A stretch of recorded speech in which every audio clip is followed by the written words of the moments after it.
Hi,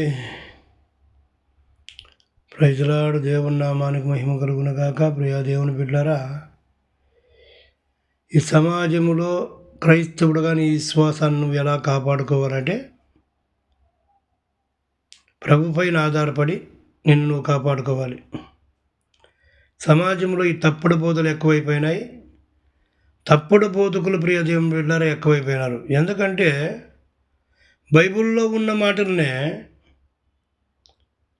ఎవరు చెప్పింది వారు అది కరెక్ట్ అంటని చెప్తున్నారు. ఎవరు చెప్పింది వారు కానీ మరి అబద్ధం ఏది, సత్యం ఏంది? మీది మీరు కరెక్ట్ అయితే ఇంక అబద్ధం ఎక్కడ, సత్యం ఎక్కడ? సత్యాన్ని నువ్వు నిరూపించలే, సత్యాన్ని అక్కడను ఏ పక్కన కూడా నిరూపించలే. అందరూ కూడా బైబిల్లో ఉండే ప్రతి మాటలు చెప్తున్నారు. మీరు చెప్పింది మీరే సత్యం అనుకుంటున్నారు, కానీ ఎదుటివాడు దాన్ని తప్పని వాదిస్తున్నాడు. మరి ఏది సత్యము, ఏది అసత్యము? మీ మాటల్లో ఎంత మాత్రమో ప్రభువుకు మహిమ. మిమ్మల్ని వెంబడిస్తున్న విశ్వాసులకి ఎంత మాత్రం రక్షణ ఉంది? ప్రియ క్రైస్తవ సమాజమా, ఈరోజు ఈ క్రైస్తవులుగా మీరు ఈ దొంగ పాటలను అనుసరించి నడిచినారనుకోండి, ఖచ్చితంగా నిత్య నరకానికి పోతారు. వీళ్ళకి వివాదాలు ఉంటే కూర్చొని ఎవరిది సత్యమో నిరూపించి భక్తులని, క్రైస్తవులని, విశ్వాసులని ఆ మార్గం గుండా నడిపించాలి.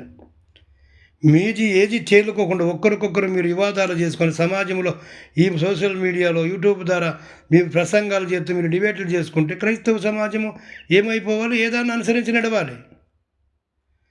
ఈ ఆంధ్ర క్రైస్తవంలో ఇది ఎక్కువైపోయింది. మీకింటే ఇంకెవరికి తెలియదు అన్నట్టు. ఒక్కొక్కరు ఒక్కొక్క విధంగా. వాడు రంజిస్తూ ఓపీరు అన్నాడు, వాని వయసుకి మన మాటలకు తేడా ఉండదు. వాడు పోతే ఒకటి చెప్తాడు, ఆడు దేవదూతులే వచ్చి జనాలతో ఆదికాండము 6వ అధ్యాయంలో పాపం చేసినారంటాడు.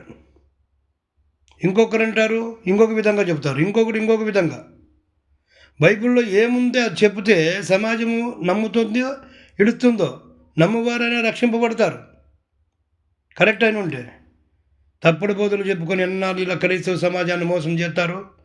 ఎన్నాళ్ళు మీ పూటు కొరకు, మీ ఒక్క కోటు కొరకు జ్యేష్ఠత్వాన్ని నమ్ముకున్న ఏశావు వాళ్ళు భ్రష్టులుగా ఉన్నారా? మీరు దేవుని కొరకు సమాజంలో కరెక్ట్ అయిన సేవ చేస్తూ ఆత్మలను రక్షించే ప్రయత్నం చేస్తున్నారా? ప్రభువే మిమ్మల్ని కాపాడాలి. ఎందుకంటే మీరు నిజంగాను నిత్య నరకానికి దగ్గరగా ఉన్నారు. మీరు క్రైస్తవ సమాజమో మేలుకోండి, ఇకనైనా కరెక్ట్గా ఉండండి.